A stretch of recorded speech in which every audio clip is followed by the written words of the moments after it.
안녕하세요. PC인베스트 PC입니다. 어제 라면을 먹고 잤더니 죄송합니다. 제 채널 영상을 전부 보신 고마우신 분도 계시지만 이 영상을 처음으로 보신 분도 계시고 몇 개 못 보신 분도 계시죠. 경기와 투자에 대한 모든 이야기를 한 가지 영상에 모두 담아내면 너무 좋겠죠. 하지만 그럴 수 없을 정도로 경제지표들도 상당히 많고 알아야 될 내용도 많습니다. 그래서 경제지표가 발표될 때마다 그리고 아셔야 될 내용들이 있을 때마다 이렇게 하나하나씩 영상을 만들고 있는데요. 댓글의 질문들은 대부분 이미 다른 영상에서 자세히 설명드리고 있는 내용들이 대부분이에요. 그래서 확인하지 못하시고 질문하시는 경우가 많습니다. 제가 일일이 답변을 드리지 못하지만 이전 영상에서 해답을 설명드리고 있기 때문에 다른 영상도 함께 확인하시면 궁금증이 많이 해소가 되실 겁니다.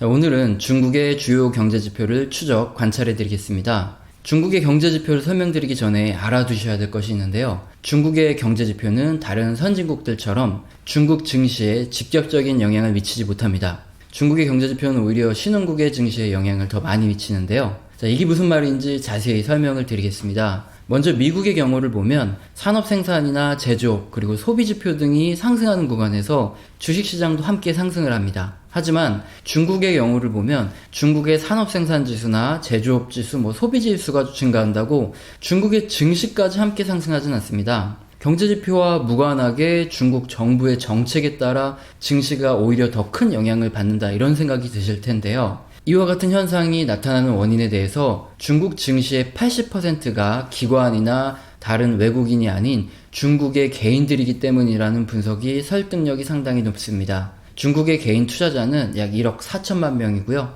설문조사에 따르면 이들의 약 73%가 본인 스스로 알아서 종목을 고른다고 합니다. 누구의 도움도 받지 않고요. 종목을 직접 고르는 다수의 개인 투자자들이 경제지표보다는 아무래도 정책이라든가 뉴스가 투자 판단에 더 큰 영향을 미치겠죠. 때문에 중국의 경제지표와 중국 증시의 움직임은 전혀 다를 수 있다는 것, 이것을 꼭 알아두셔야 합니다. 오히려 중국의 경제지표는 중국보다는 우리나라와 같은 이런 중국 수출 의존도가 높은 신흥국에 영향을 더 많이 줍니다. 중국의 산업생산지표나 중국 제조업지수가 증가하면 중국으로 수출 비중이 높은 우리나라와 같은 신흥국의 수출도 증가하죠.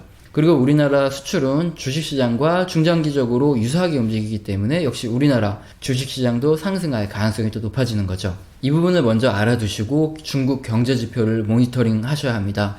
자, 그럼 중국의 산업생산지수부터 보겠습니다. 지난 5월 15일 중국의 산업생산지표가 발표가 되었는데요. 자, 그림과 같죠?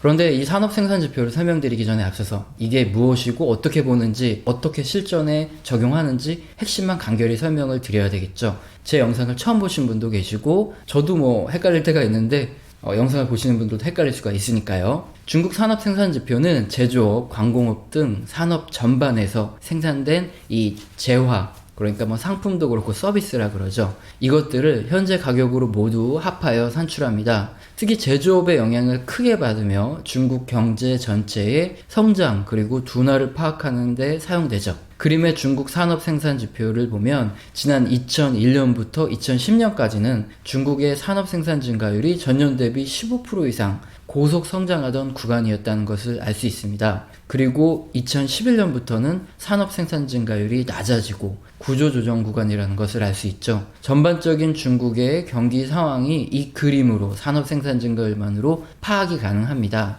그리고 또 한 가지, 역시 우리는 투자를 하기 때문에 어떻게 좀 선행성을 보일까 이것을 알아야 되는데, 지난 2008년 금융위기처럼 경기 둔화의 구간을 이렇게 확대를 해보면 중국의 산업 생산 증가율이 연속으로 하락하는 이후 우리나라부터 글로벌 증시가 하락하는 구간이 발생했죠. 또한 저점을 찍고 산업 생산 증가율이 반등하는 이 구간에 주식시장이 매수 시점이 있었다는 이 사실입니다. 자, 이에 따라서 만약에 중국 산업 생산 증가율이 연속적으로 둔화한다면 중국과 우리는 제품을 공급하는 입장이에요. 그래서 수요 변화에 상당히 좀 민감하거든요. 그래서 우리나라뿐만 아니라 글로벌 주식의 매도 타이밍이 다가올 수 있으니까 다른 경제 지표들을 점검하면서 매도의 시점을 파악을 해야 되겠죠. 반대로 중국 산업 생산 증가율이 연속 증가하는 구간에서는 제품을 공급하는 입장이기 때문에 경기가 회복되는 구간일 수 있고 주식의 매수 타이밍이 될 수 있으니까 역시나 이 시점의 매수 타이밍을 노려봐야 되겠죠. 자, 이제 중국 산업 생산 지표가 무엇이고 어떻게 활용하는지 알았으니까 발표된 지표를 한번 확인해 볼까요? 저는 5월 15일에 중국의 4월달 산업 생산 지표가 발표되었고 증가율 또한 나왔죠. 전년 동기 대비 5.4% 증가로 발표됐습니다. 이전 3월에 발표된 지표가 8.5%로 급상승하면서 무역 분쟁에도 불구하고 중국 경기가 회복되는 이런 기대감이 상당했었습니다. 하지만 4월간 발표된 이 5월 15일에 발표된 지표는 상당히 실망스러운 수치입니다. 지난 3월에 중국 산업 생산이 이렇게 크게 증가한 이유를 제가 분석을 해드렸을 때 원자재 비축 사이클에 따른 광공업 생산량이 증가를 했고 그리고 4월부터 중국의 증치세가 인하되기 때문에 기업이 미리 재고를 확충한 것으로 추측을 했습니다.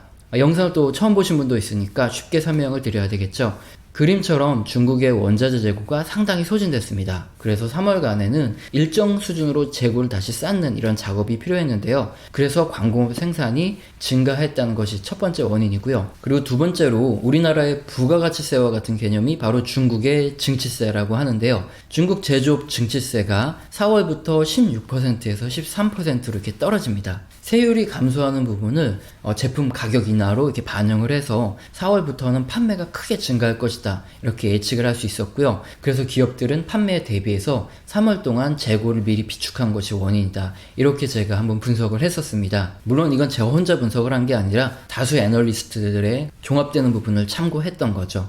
증치세의 인하로 제품 가격이 하락되고 소비가 증가할 것이다 이런 예측과 달리 이번 4월 발표된 중국 산업 생산 지표가 예상보다 부진한 원인은 소비가 예상보다 늘어나지 않았기 때문으로 추측이 되죠. 재고를 많이 쌓아두면 이게 판매가 일단 돼야 됩니다. 그런데 판매가 증가하면서 또 재고가 소진되고 또 다시 생산이 증가하고 이게 일반적인 생산 증가의 원리인데 기업들이 증치세 인하를 예상하고 지난 3월간 늘려놓은 재고가 소진이 됐어야 다시 또 생산을 늘렸을 텐데 재고 소진이 없었기 때문에 생산이 늘어나지 않은 것으로 확인을 할 수 있습니다. 결국은 중국의 소비가 증가하지 않았기 때문에 중국의 산업 생산 지표도 크게 증가하지 않았던 것을 한번 추측해 볼 수 있는데요. 자, 그렇다면 중국의 소비가 정말 줄어들었는지 소매 판매 지수를 통해서 확인을 해 보겠습니다. 그림과 같이 지난 5월 15일 발표된 중국의 소매 판매 증가율은 전년 대비 7.2% 증가로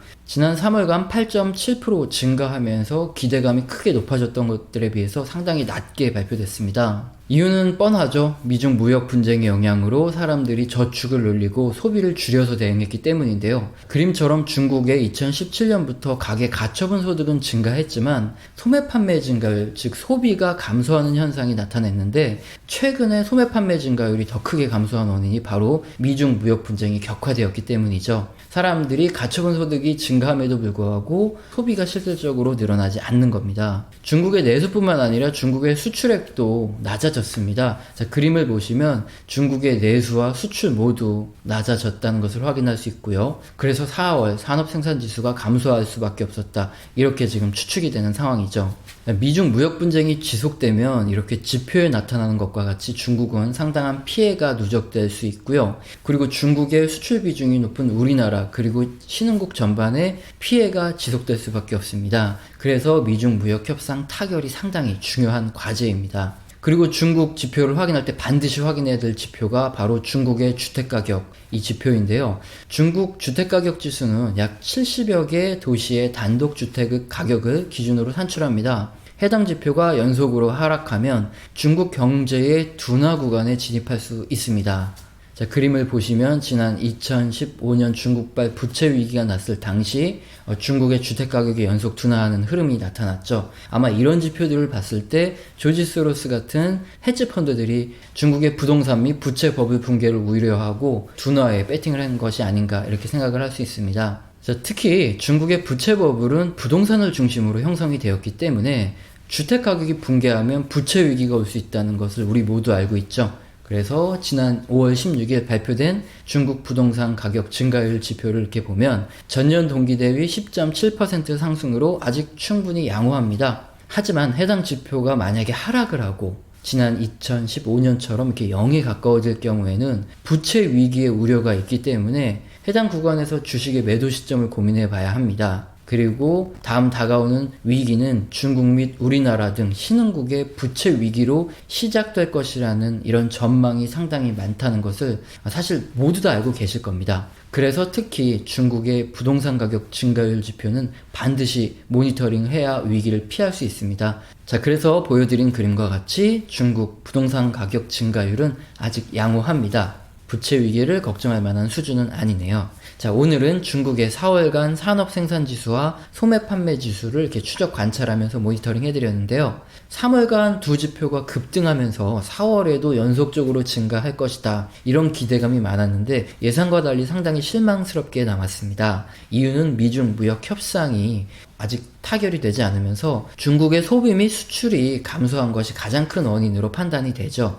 그리고 미중 무역 협상 타결이 그래서 중요하다는 것을 알 수 있습니다. 그리고 중국의 주택가격 지수를 확인했는데 아직 양호한 상황입니다. 그래서 결론은 아직 주식을 매도해야 될 타이밍은 아니지만 미중 무역 분쟁이 타결되는가, 이게 상당히 중요한 타이밍이다, 이렇게 볼 수 있다는 거네요. 자, 그리고 또 앞서 설명드린 아주 중요한 한 가지, 중국의 경제 지표는 중국 증시와 연관성이 적다는 겁니다. 제가 지금 중국 경제 지표를 말씀드린 건 중국 증시를 말씀드린 게 아니라 우리나라와 같은 중국의 수출 비중이 높은 신흥국의 증시를 말씀드리는 거죠. 중국의 경제 지표는 앞서 설명드린 대로 중국 증시보다는 중국의 수출 비중이 높은 우리나라와 같은 신흥국의 증시 연관성이 더 높고, 그 이유는 중국의 증시는 개인 투자자 비중이 80% 이상으로 가장 높고 이들의 75%는 각자의 주관에 따라서 경제지표와 전혀 무관하게 투자를 하기 때문에 경제지표와 연관성이 떨어질 수 있다. 이것은 반드시 알아야 두셔야 됩니다.